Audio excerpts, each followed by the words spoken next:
Alrighty, pushers, welcome back. You asked for it, Mr. BAPUS History, giving you them notes that you need for all that knowledge, that A-push knowledge. This is the settlement of the 13 original colonies, the British Atlantic world. Here we go. The Northern Maritime Colony, New England farmers supplied sugar islands. So the Northern Maritime economy, maritime means sea. The New England farmers supplied the sugar islands, which were the real money makers, with bread, lumber, fish, and meat. This was part of the triangle trade that went both ways across the Atlantic, from North America to England, from England to North America, from Europe to Africa, from Africa to the New World, or to the North and South America.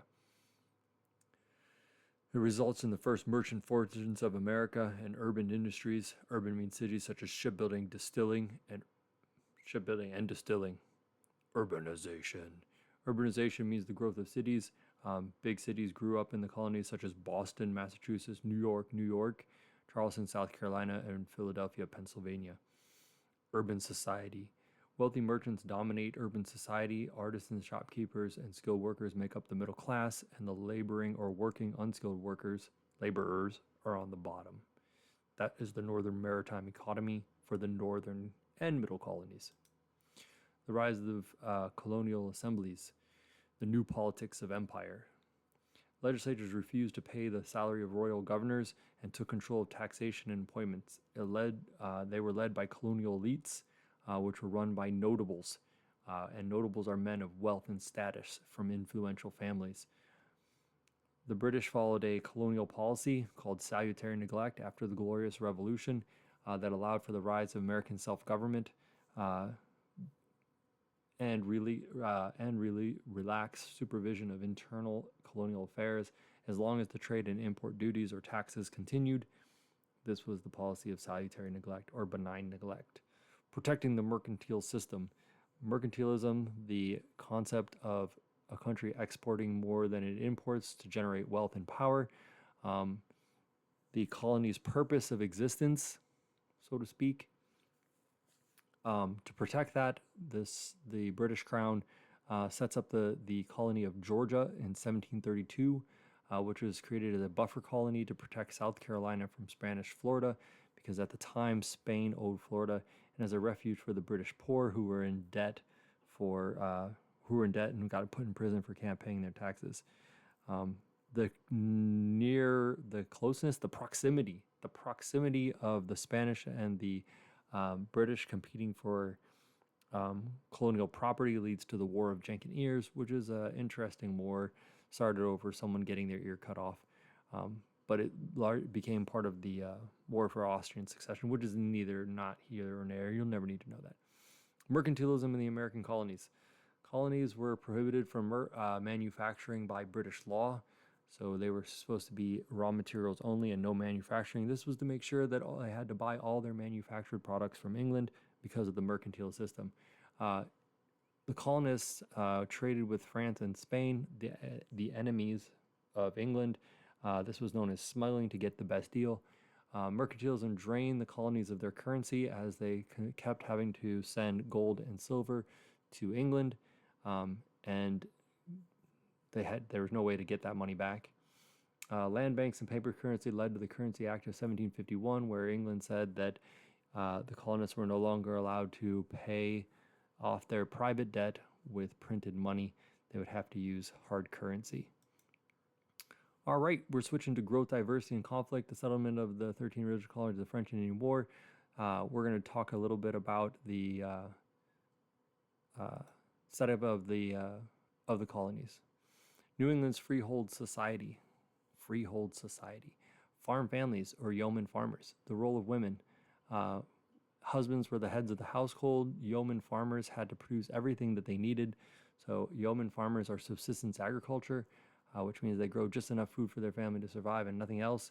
They made their own clothes, candles, soap, butter, etc., etc., etc. They married early and had 6 to 8 children.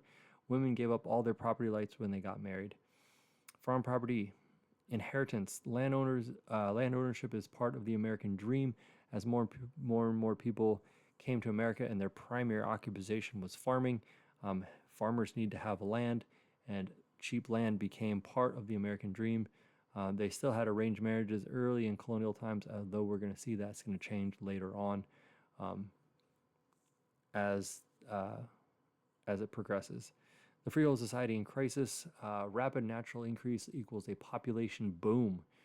The colonies are exploding population because lots of reasons, but that means that the demand for farmland goes up too.